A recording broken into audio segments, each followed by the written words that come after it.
Let's go ahead and get this bed off, y'all, so we can put this fuel pump in there.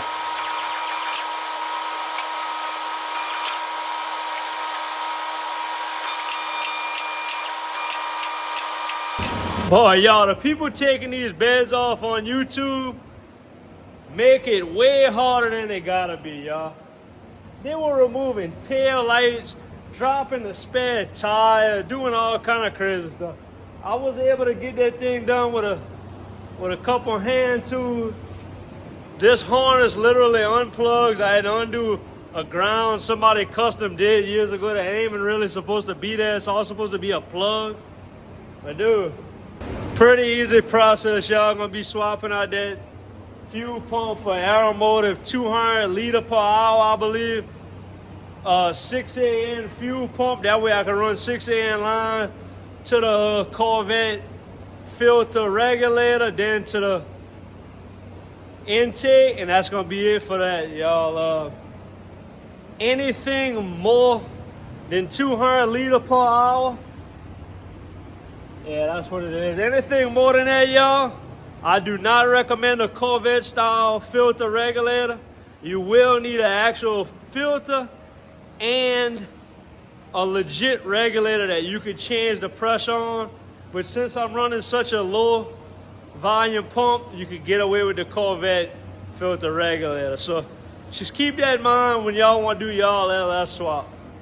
All right, y'all, come and pull the OBS out so I can pressure wash the frame in the back, pressure wash the gradu off the top of that fuel sending unit. I put some tape where the truck landed. I put this one right at the edge of that cab corner just so I know where to stop, just to get me in a roundabout area when I gotta drop this bed back on after installing this.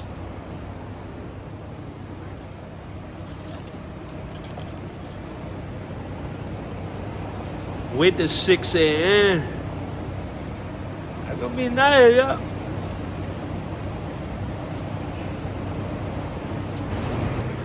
I pull up in the club, get a tent on me, put our drinks on me.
Sorry about how she acting, y'all. She been sitting for like a year now with bad gas, so I'm trying to use all that old gas. But we got her cleaned up.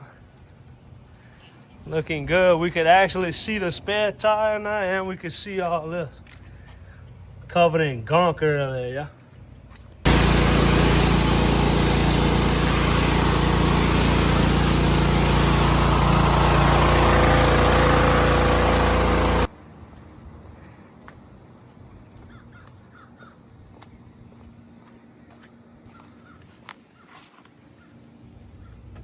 Alright, y'all, I just drained the coolant, took both up and lower radiator hose off, took the thermostat out and flushed it with water. That way when I'm in the shop, I don't get coolant all over the place, y'all.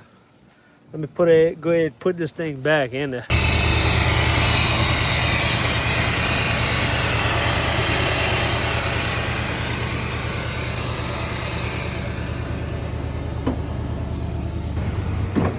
Alright, y'all, got it back pretty much where it was.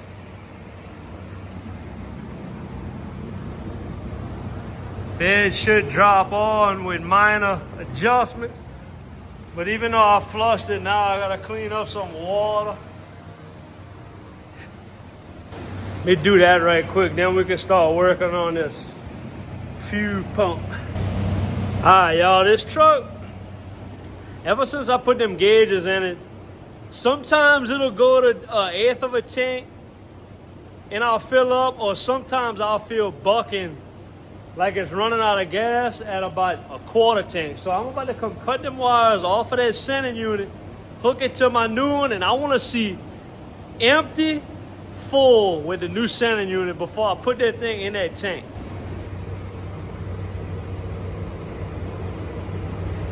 We got a running truck. Now we don't. I'm gonna reuse all these wires, y'all. You got your ground. You got your gray. Is your 12 volt to the pump.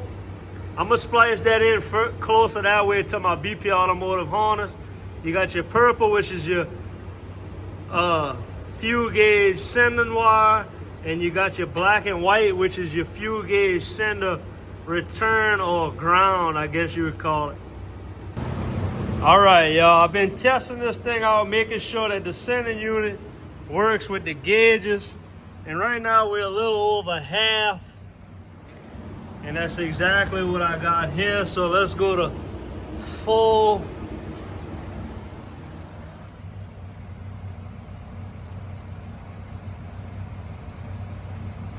All right, let's go to E.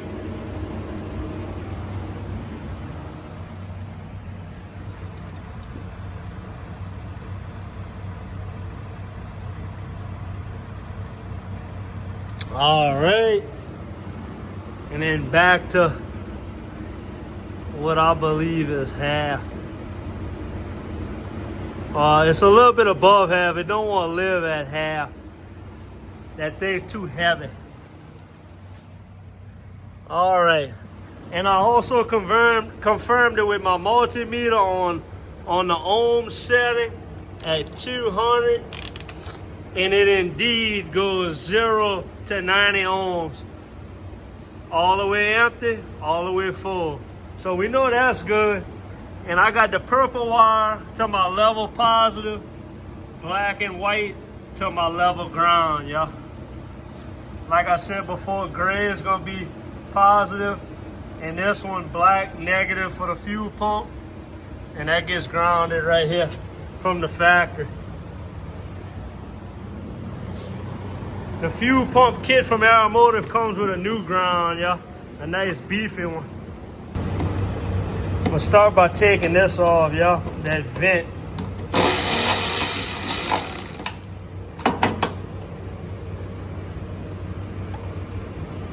Let me work on it, y'all. It's gonna be tight.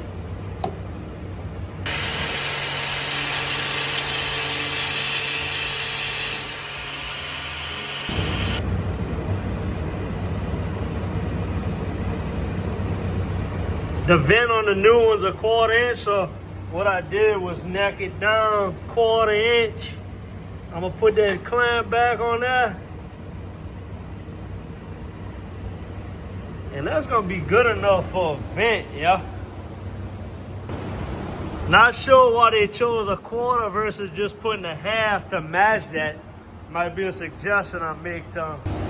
What I did was I scooted in a little bit so I know that that clamp is perfectly hitting on there.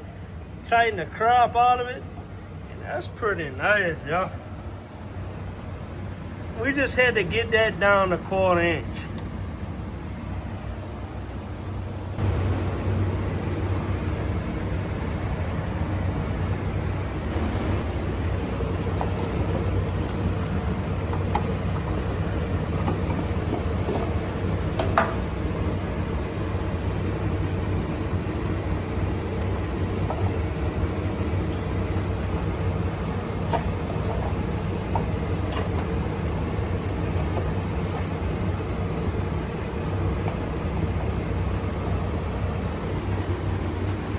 There it is, y'all. Nasty. Quick comparison right quick. One of them is the line to the charcoal canister. I'm gonna be deleting it.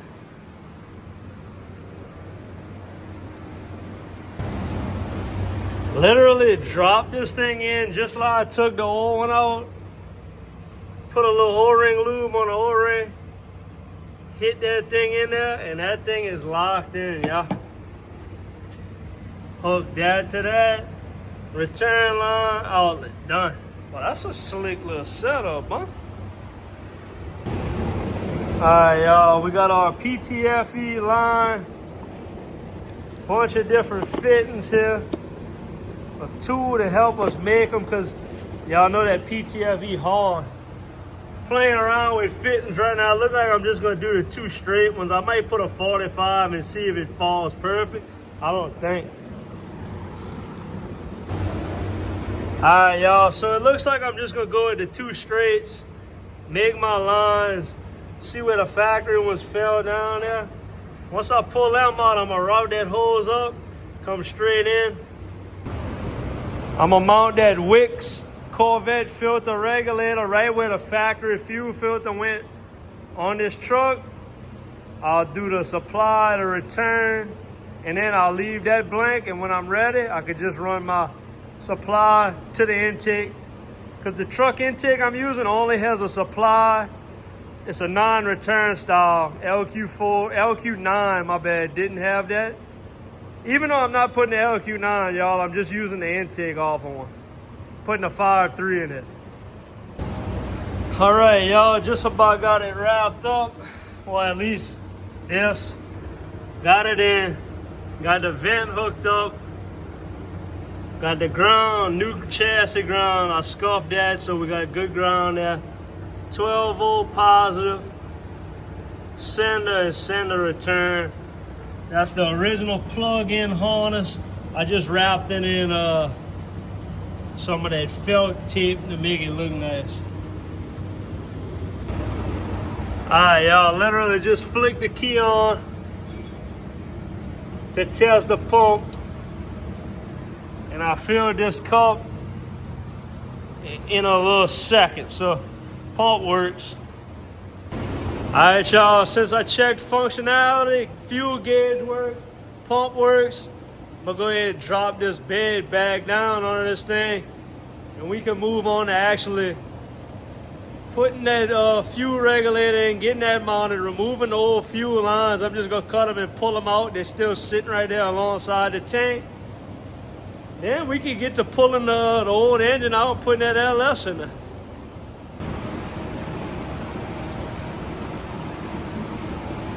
Like a glove. Just like that, y'all, the bed's back on. I'm gonna go ahead and push it back, get it up in there and put them bolts back and plug the tail lights back. That portion of the LS swap is done. You know the drill. I done told y'all what I'm doing next. Let me go ahead and get them bolts in, yeah? Y'all ain't gotta see that crap. All right, now that the bed's on, we decided to light up the grill, check out what we got.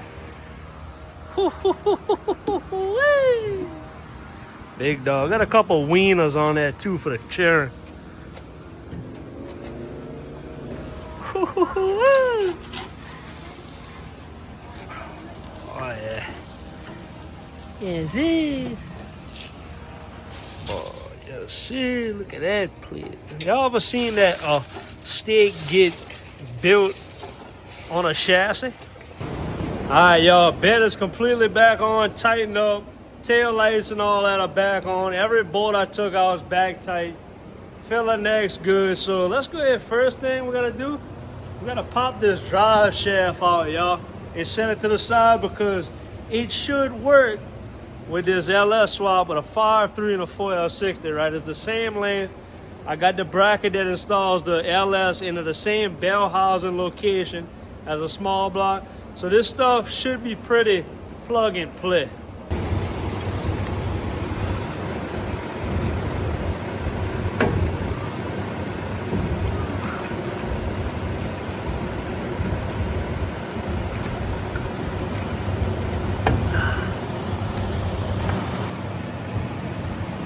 Hopefully I got enough room to get it out, yeah?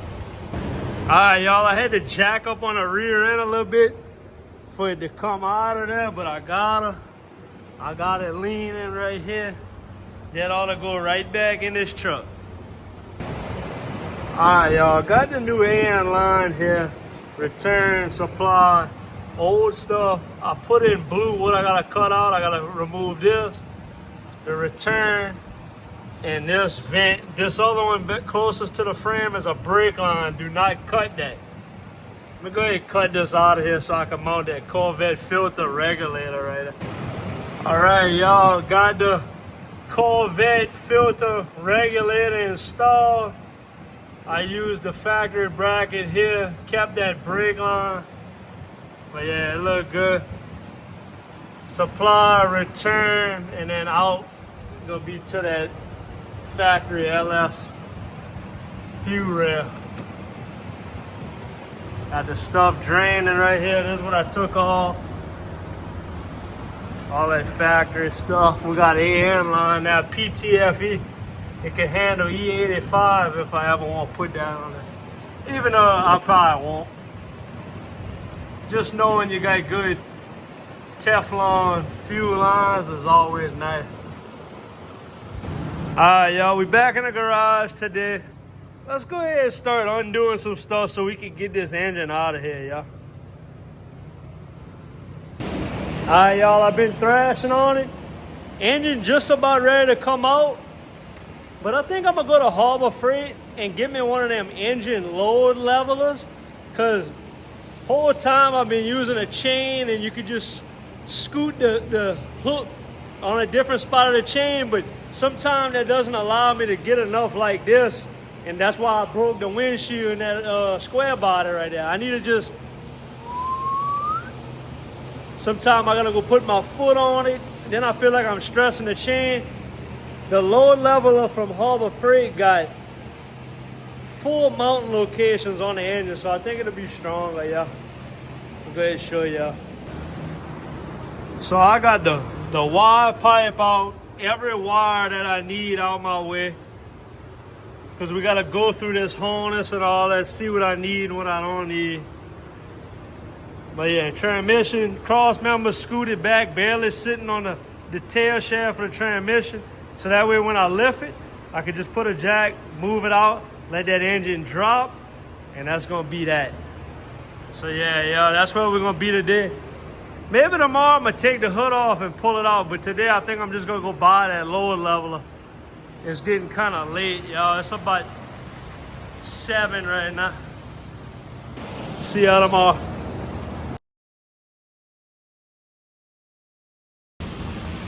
Alright, y'all, I went ahead and got the 3/4 ton load leveler, 1,500 pounds, because it came with these. The other 2 ton only came with a chain, and I had to figure out what to do with the chain. I like this. I could bolt it to the LS motor. Alright, y'all, back in the garage Tuesday after work. I got the engine hooked up to the load leveler device, got the transmission supported by the jack, and I'm about to try to pull this engine out, yeah.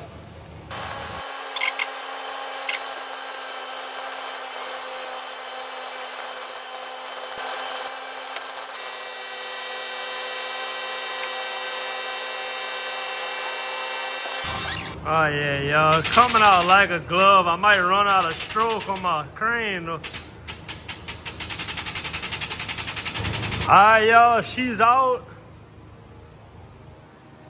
Now I got a lot of wiring to figure out here, yeah. 99% of this is getting cut out, but I just gotta pull the loom back. You see how they like integrated like the wipers with that? That's the stuff I'm gonna peel off all the loom and figure all that out.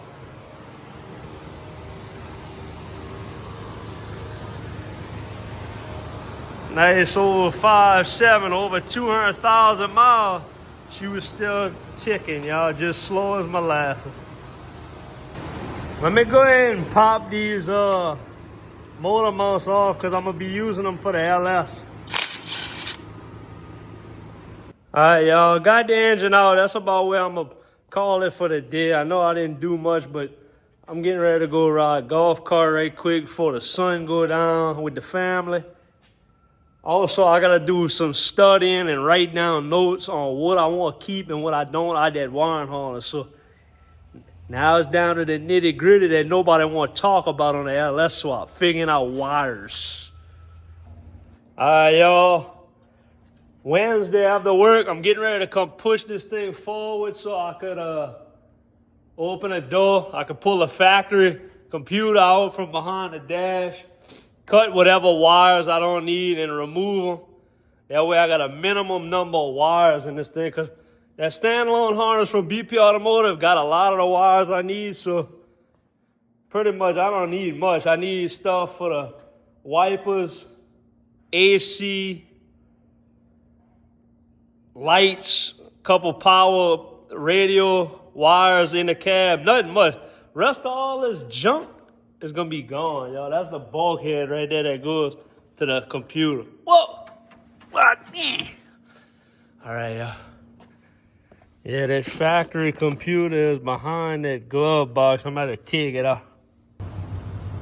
I got the glove box out with them 4 little screws. Took me a 7mm socket, but there's the computer. I'm gonna pull it out of here and get that out of there. You literally just unplug it, pull it to the side, and it comes out, yeah.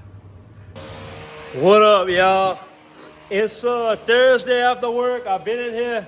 It's probably like 9 at night. I just been getting stuff squared away. I got the computer mounted, tag module, fuse block, figuring out all my wires. Found all my wires I need to make cruise control work, marked them. I'm getting ready to come install the foot pedal. Check that out. Undo them 3 bolts. This is a direct bolt on. Came out of this pedal actually came on the diesel trucks of this year and in C10. So it literally is gonna be, look, it's even the same thing. Sweet. Let me get it in, yeah. 10mm.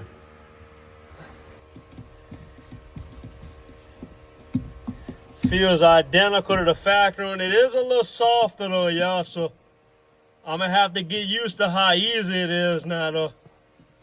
Once you get used to it though, you just be cruising. Whop, whop. All right, y'all, after messing around with this wiring all weekend, we got it just about wrapped up. Now comes the fun part of, I'm always a firm believer in a very, very, very thin layer of RTV between your transmission pan and both your gasket surfaces, excuse me. I put like the thinnest layer you could ever imagine, thinner than a peanut butter jelly sandwich, torqued to 10 foot-pounds, and that thing will never leak.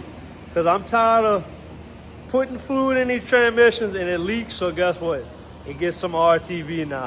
On everything that could possibly be sealed on a transmission, that's what it gets. So what I did was I just took it all, resealed that, about to flip it over, fill that torque converter with some transmission fluid from Hot Shot Secret, and slip it in there. I just installed these as well, the 6AN cooler lines, y'all. Come fill that converter. All right, y'all, I just put some of this in this torque converter. I'm gonna go slap it in that transmission right quick. All right, torque converter's in. Made sure I heard 4 good clicks. Look how set back that thing is in there. Now, I'm gonna come,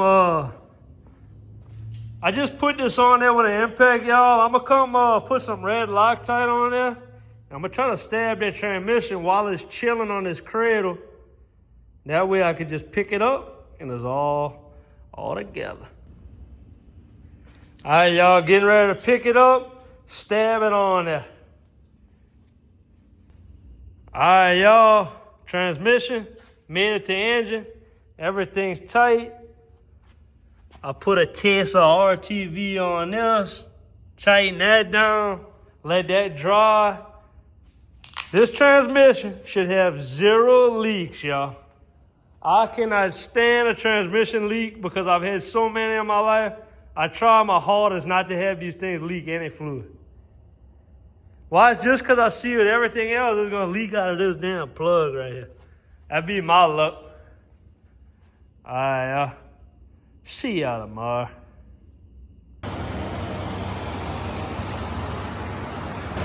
All right, y'all, it's Tuesday after work and the time has finally come. I'm fully prepared to go ahead and stab this thing in there, y'all. It's in flex plates tight, torque converters tight to the flex plate with blue Loctite. Everything's looking good. We're gonna go ahead and bolt on the motor mounts once we get this thing in the air. We're gonna try to drop this thing in.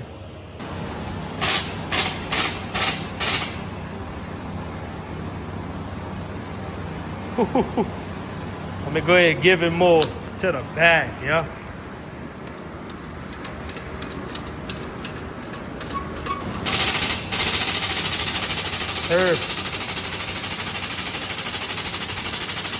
All right, y'all, just finished mounting the brackets to hold the original small block Chevy clamshells. Let me flip the camera and show y'all that.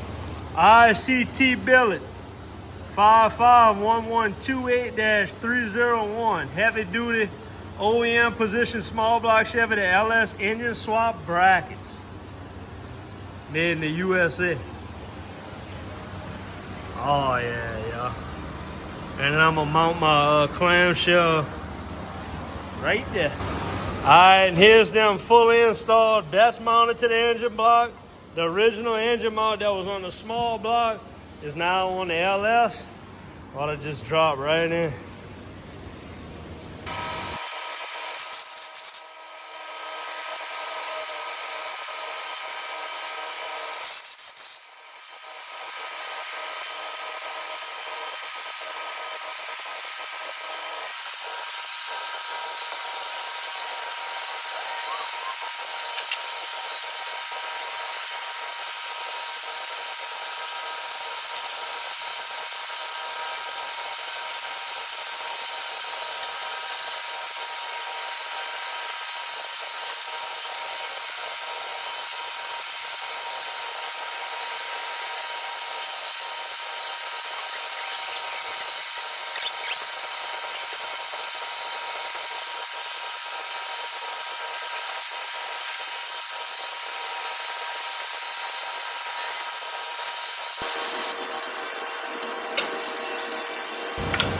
Great success.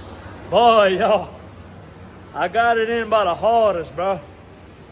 Transmission tunnel's real tight, so you gotta keep finagling with the transmission. But she's in, sitting on the OG engine mounts, and that's it. I gotta stab them 2 bolts, put the transmission cross member in, and you know that engine's sitting in there, and it's gonna be where it lives for the foreseeable future. All right, y'all, it's in. Transmission cross members in. It's sitting about where it's gonna be forever. Ride height looks about the same as before. I thought maybe the LS would be way lighter, but it's not really that much lighter, so still look nice. But yeah, y'all, let me get this thing up in there, see how the drive shaft fit. All right, y'all, a couple of days have passed since I dropped the motor in and told y'all, let me see if the drive shaft will go ahead and drop in. Well, I put the drive shaft in, popped the headers on, and then I focused my attention on getting that thing ready to take the Biloxi for cruising the coast, which I'm just getting back from. So let me just go ahead and show y'all the little progress I made so I can go ahead and cut this video here, and then we can start with the next video, which will be tightening it up, finishing it up, and hopefully running and driving. So let me go ahead and show y'all what I got so far, and we're gonna go ahead and cut this pretty soon. All right, y'all, so the factory drive shaft went in. That's fully lowered. That's how much stick out I got. I did have to scoot this back ever so slightly. That's the factory cross member. I made me a 3 by 1 3/4 block for that to sit on to get the drivetrain angle where I like it, because it was a little low. Probably due to these, it raised the engine up slightly, but I'm liking it. And the only reason I had to come back on here is because look at where this is mounted on a new 4L60. And then look where it's at on the old 4L60. It's in front of this tail housing. So that was the only reason for that. I put the shorties on. Look where they come out. Let me go ahead and drop this thing down and show y'all the headers from the top. All right. Went ahead and sat the harness there. I did install a starter. I don't know if y'all saw that. That's hooked up. I even used the factory battery cable hooked up to that. I got it all nice and tucked underneath that little factory starter heat shield. But yeah, here's the Speed Engineering shorty headers. This ain't gonna be right here. This is gonna be further away from that. And I'm probably gonna wrap it like this side. And here's the driver's side with the headers. Plenty of clearance, y'all. But yeah, y'all, appreciate y'all watching this OBS GMC LS swap so far. I'm sorry it's taking me a little longer. Just doing other stuff, you know. If I was solely focused on this, I'd have probably been done. But I'm doing this, going to LS Fest, talking about another car with somebody. Y'all gonna see that here shortly, so stay tuned. But yeah, y'all, peace out. See y'all when this thing's tidied up. Hopefully running, hopefully driving.